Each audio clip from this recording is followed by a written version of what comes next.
And that's what's making business news headlines to the minute, Peter. Thanks, Liz. Now, my next guest is from the Institute of Public Accountants, and you may well have seen those colourful ads on TV towards the end of 2011. Well, this year the focus will be on the IPA's pre-budget submission. I've had a good look at it, and it includes some very interesting stuff, not the least of which is them asking for a better tax deal for small business and super members. Let's get more on that with Andrew Conway. He's the CEO of the Institute of Public Accountants. How are you, Andrew? Well, thanks, Peter, and you? Fantastic, mate. I've got to draw attention to the ad. It was really an outside the square type ad for accountants. What were you trying to achieve? Apart from the fact I remembered it. Yeah, well, that's how many ads do people remember? Yeah. What was the theme that you're trying to get across to the community? Well, look, it was one of those things. We had gone through a process of rebranding in mid 2011, repositioning ourselves as the Institute of Public Accountants. Because you used to be the National Institute of Accountants, NIA, so one of the three bodies in Australia. Yeah. So we thought, how best can we try and break the mould? And when we accountants don't have the best brand when it comes to appeal in the marketplace. You're not colourful, creative character. That's right, and they come in a very distant second to economists, I'd say. But no, so we thought, how do we get a good catchy ad out there which actually captures what we do, and we think we do well, and that is provide a partnership that goes well beyond the numbers and well beyond accounting, and that is assisting our members. So we looked at seeing an ad out there in the marketplace which actually provided a really different view, and that was there can be different ways of doing things that you've always done before, and in this case we believe we provide a good alternative to other bodies and a fresh approach, really, and that's providing that partnership. Do you have a close relationship with small businesses? We do. I mean, 2/3 of our members work in and with SMEs.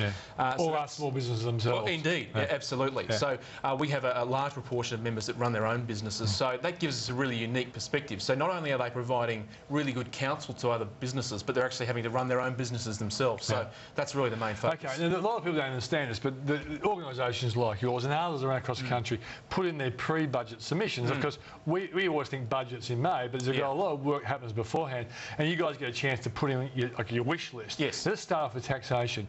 What is the Treasury and the Tax Office getting wrong?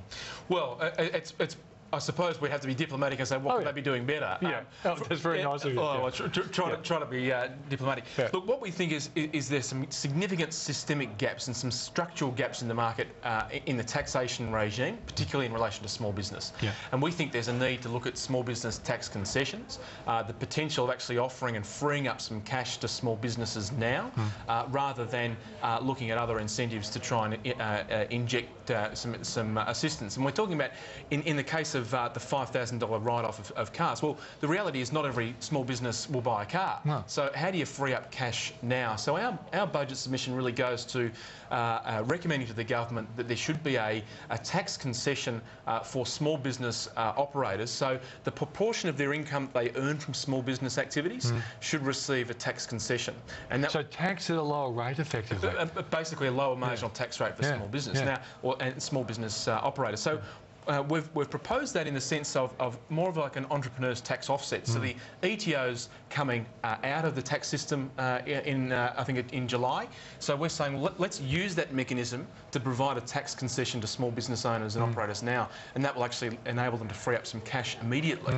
So we're hopeful that lower rate, lower effective marginal tax rate for small businesses will be a better way of freeing up cash. So would you imagine for those who've got companies a company rate with a discount on what other businesses are paying?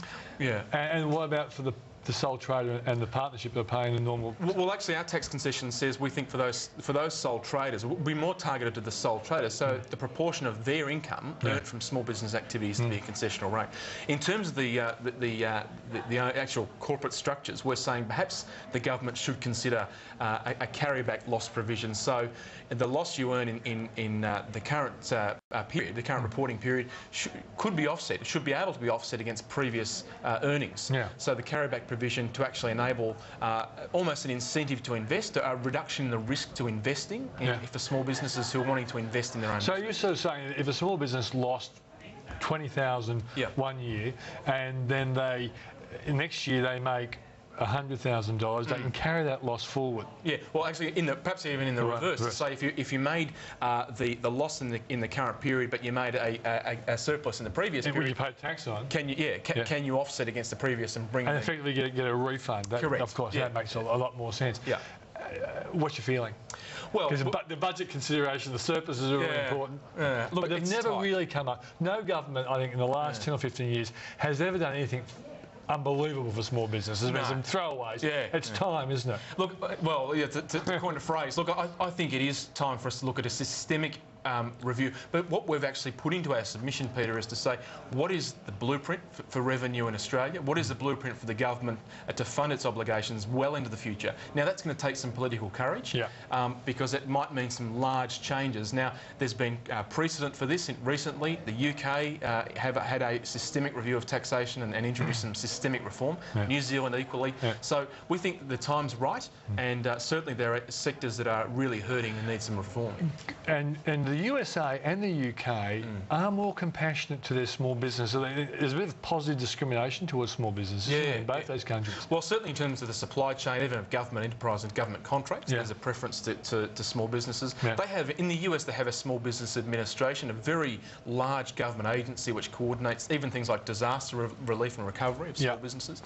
So there's a very different approach. And certainly the Australian government for some time has been on the right track. We're saying let's give it a further nudge to get some relief now. Okay, what about superannuation? What do you want to see happen there? Well, certainly, in terms of super and FOFA, more broadly... that's the future of financial advice for the non-experts out there. I think as a result of... the profession tends to create jargon overnight, so we have this alphabet supermood. So, the future of financial advice reforms have been on the cards now for almost 2 years. Accountants, to this point, have been able to provide limited advice in relation to the structure of self-managed funds. Which is sensible. Which is actually going. Which is done. So what we're now saying is that, or what the government's saying, is they want to replace that with a conditional licence governed by a financial services licence framework. Now, we think we accept the fact there'll be a licence, that's fine. But what we're concerned about is the entry into that advice regime, because what we don't want to see is less people getting access to good quality advice. There's one thing about having affordability. The other issue is, of course, accessibility of advice. So the concern we have is that the regime being proposed needs to be introduced effectively to make sure that we're not going to create a gap where people will miss out on getting good quality advice. What was the big problem? Like, basically, if you need information around tax, you go to the accountant. If you want information about your investments, you go to a financial advisor. Were some accountants overstepping the mark and creating structures but also giving advice as well? Look, it wasn't a perfect regime, and I'm not going to sit here and say that there were not transgressions. There were, but our case was that they were in the very small minority of instances. So what we've been conscious of all along is to make sure that the regulatory fix here is not going to be an overkill. And so we're yet to see the final proposal in relation to the accountant's exemption. It's imminent, but we'll wait and see where it falls. But as I said, the main thing is getting consumers access to affordable and reliable advice, and hopefully the proposals don't out of that. And there's something about the demographic concerns in relation to superannuation. What do you mean by that? Well, certainly in terms of the way the funding of Australia's longer-term obligations, and it links back to the tax reform issue, in terms of the overall system review, do we have a macro perspective of where the government's going to fund its long-term needs? And that speaks to pensions, it speaks to every obligation it has to fund the economy and to fund the residents of Australia. So do we have the right mechanism in place to capture enough revenue to fund those long-term interests? And we're not seeing that picture emerge from a whole of government blueprint, and so we're saying as part of the broader super issue, let's look at how the government's going to fund these issues longer term. Yeah, because if they make it clear, in the end there could be some slug on super just to cover up a mistake they never thought of. Correct. Andrew, thanks for joining us. Pleasure. Okay, coming up, I've brought in a couple of the expert guests to